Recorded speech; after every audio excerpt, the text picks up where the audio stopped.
दोस्तों तो इस वीडियो में बात करेंगे साल 2025 के पहले आईपीओ के बारे में। और ये आईपीओ होने वाला है Leo dry fruits and spices का आईपीओ।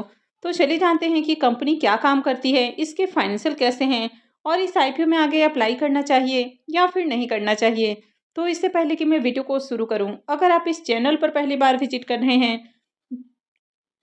या फिर आपने चैनल अब तक सब्सक्राइब नहीं किया है तो चैनल को सब्सक्राइब कर लें और वीडियो को भी लाइक कर दें। तो सबसे पहले आईपीओ के डिटेल्स की बात करें तो आईपीओ 1 जनवरी से ओपन होने वाला है और ये 3 जनवरी को क्लोज होगा।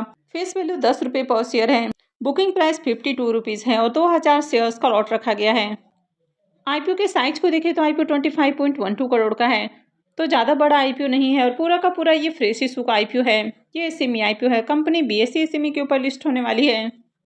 आईपीओ के रिजर्वेशन पोर्शन को देखें तो इस आईपीओ में क्यूआईबीएस के लिए 50% का पोर्शन है। अब आईपीओ को देखा आपने कि 25 करोड़ का आईपीओ है, तो ज़्यादा बड़ा आईपीओ नहीं है और इसके बावजूद इसमें क्यूआईबीएस का भी पोर्शन है। रिटेलर्स के लिए 35% का पोर्शन है और एचएनआईज के लिए 15% का पोर्शन रखा गया है। कंपनी का नाम है Leo dry fruits and spices trading limited. तो जैसा कि कंपनी के नाम से ही देखने को मिल रहा है कि कंपनी ड्राई फ्रूट्स और स्पाइसेस के बिजनेस में आपको देखने को मिल जाती है। तो ये कंपनी 2019 में इनकॉर्पोरेट हुई है, तो ज़्यादा पुरानी कंपनी नहीं है। तो ये कंपनी स्पाइसेस और ड्राई फ्रूट्स का बिजनेस करती है। और अगर इसके ब्रांड को देखें तो इसके दो ब्रांड्स आपको देखने को मिल जाते हैं, एक है वंदू और दूसरा है फ्राइड। तो जो फ्रोजन और सेमी फ्राइड प्रोडक्ट होते हैं वो फ्राइड ब्रांड के नाम से सेल किया जाता है और बाकी के जो है स्पाइसेस और ड्राई फ्रूट्स हैं ये वंदू ब्रांड के नाम से सेल किया जाता है।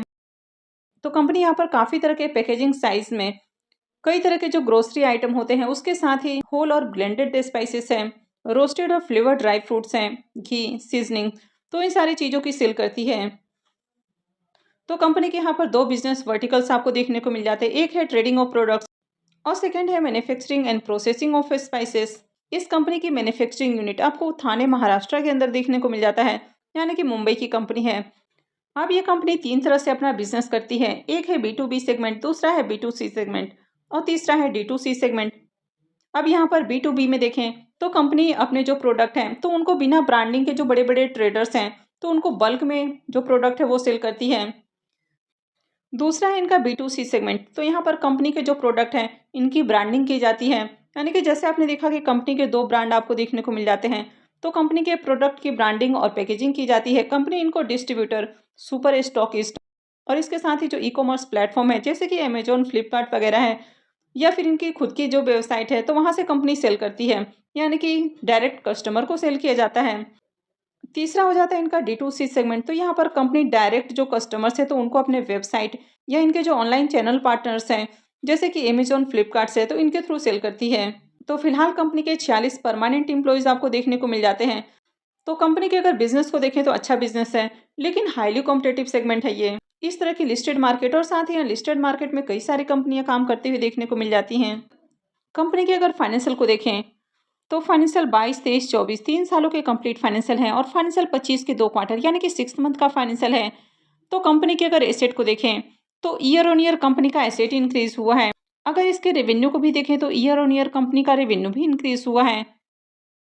कंपनी के प्रॉफिट को देखें तो फाइनेंशियल 22 में कंपनी जहां 7 लाख का प्रॉफिट बना रही थी, 23 में देखें तो 3 करोड़ 63 लाख का प्रॉफिट है। तो 22 से 23 के बीच में देखें तो कंपनी का जो प्रॉफिट है वो 46 गुना इंक्रीज होते हुए देखने को मिला है। वहीं फाइनेंशियल 24 में देखें तो 6 करोड़ 63 लाख का प्रॉफिट है। तो यहाँ पर भी शानदार जंप देखने को मिली है और प्रॉफिट के अंदर 83% की जंप है। और फाइनेंशियल 25 के 2 क्वार्टर में देखें तो 1 करोड़ 87 लाख का प्रॉफिट है। अब यहाँ पर देखें तो कंपनी का जो प्रॉफिट है ये आपको डाउन देखने को मिल रहा है। कंपनी के नेटवर्थ को देखें तो ईयर ऑन ईयर कंपनी का नेटवर्थ भी इंक्रीज हो रहा है और अगर इसके रिजर्व को भी देखें तो कंपनी का रिजर्व भी साल दर साल बढ़ते हुए देखने को मिल रहा है। कंपनी के पास अभी 22 करोड़ से ज़्यादा का रिजर्व है। और कंपनी के अगर कर्ज को देखें तो कंपनी का कर्ज भी इंक्रीज हुआ है और अभी कंपनी के ऊपर 16 करोड़ से ज़्यादा का कर्ज है। वैसे कंपनी के ऊपर ज़्यादा कर्ज नहीं है, इससे कहीं ज़्यादा कंपनी के पास रिजर्व है और इसका जो डेट टू इक्विटी रेशियो है वो 0.27 का है। तो हेवी डेट नहीं है कंपनी के ऊपर। तो कंपनी का जो फाइनेंशियल देखने को मिल रहा है ये तो बढ़िया है, लेकिन फाइनेंशियल 25 में देखें तो इसके 2 क्वार्टर में इसका जो प्रॉफिट और रेवेन्यू है ये दोनों ही डाउन देखने को मिल रहा है। अब कंपनी के वैल्यूएशंस की बात करें तो कंपनी का मार्केट कैप 93 करोड़ का है। इसके आरओई को देखें तो 34.12 का है, तो आरओई काफ़ी अच्छा है। आरओसी 33.52 का है, तो ये भी शानदार है। डेट टू इक्विटी रेशियो 0.27 का है। तो कंपनी के ऊपर ज़्यादा डेट नहीं है। रिटर्न ऑन नेट वर्थ को देखें तो ये 19.58% है, तो ये भी काफ़ी शानदार है। पैट मार्जिन 10.68 का है, तो ये भी अच्छा है। अब यहाँ पर कंपनी के अगर पी मल्टीपल को देखें तो ये 10.23 का है। तो यहाँ पर देखें तो कंपनी रीजनेबल प्राइस के अराउंड आईपीओ लेकर आई है। प्राइस ज़्यादा ओवर वैल्यूड नहीं रखा गया है। तो चलिए एक बार इसको इसके लिस्टेड पीयर से कंपेयर करके देख लेते हैं।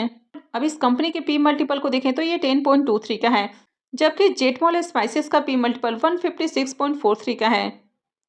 होक फूड का पी मल्टीपल 32.22 का और मधुसूदन मसाला का पी मल्टीपल 24.65 का देखने को मिल रहा है।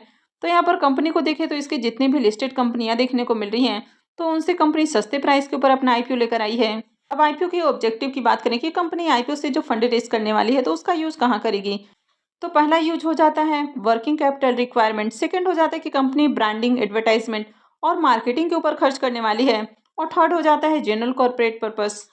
अब इस आईपीओ में लॉट साइज की बात करें तो आईपीओ में 2000 शेयर्स का एक लॉट होने वाला है, और एक लॉट के ऊपर आपका जो मिनिमम इन्वेस्टमेंट रहेगा वो 1,04,000 रुपये रहने वाला है।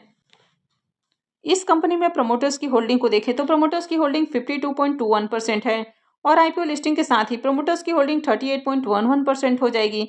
तो यहाँ पर ये एक आपको नेगेटिव देखने को मिल रहा है कि ऑलरेडी जो प्रमोटर्स की होल्डिंग है वो आपको 52% देखने को मिल रही है, और लिस्टिंग के साथ ही होल्डिंग और कम हो जाएगी। अब आईपीओ के इम्पोर्टेंट टाइम टेबल की बात करें तो आईपीओ 1 जनवरी से यानी कि वेडनेसडे से ओपन हो रहा है, और ये 3 जनवरी को क्लोज होगा। आईपीओ का अलॉटमेंट डेट 6 जनवरी होने वाला है। रिफंड डेट 7 जनवरी रहेगा। क्रेडिट डेट भी 7 जनवरी है, और आईपीओ की लिस्टिंग 8 जनवरी को होगी। अब इस आईपीओ के ग्रे मार्केट प्रीमियम को देखें तो अभी भी इसका ग्रे मार्केट में प्रीमियम ओपन नहीं हुआ है। अब आईपीओ 1 जनवरी से ही ओपन होने वाला है, लेकिन अब तक ग्रे मार्केट में डिमांड देखने को नहीं मिल रही है। वैसे आईपीओ को देखें तो छोटा आईपीओ है, 25 करोड़ का आईपीओ है। इसमें क्यूआईबीएस का भी पोर्शन है, तो इसमें एंकर इन्वेस्टर्स भी आने वाले हैं। तो हो सकता है कि आगे अगर इसमें एंकर इन्वेस्टर्स आते हैं उसके बाद ग्रे मार्केट में डिमांड आ सकती है। तो जब ग्रे मार्केट में डिमांड आपको देखने को मिले उसके बाद ही आपको अप्लाई करना है। तो मैं आगे भी इससे रिलेटेड अपडेट आपको देती रहूँगी कि आगे कब आपको इस आईपीओ में अप्लाई करना है। तो आगे भी ऐसे ही अपडेट से जुड़े रहने के लिए चैनल से जुड़े रहें, चैनल को सब्सक्राइब करके रखें।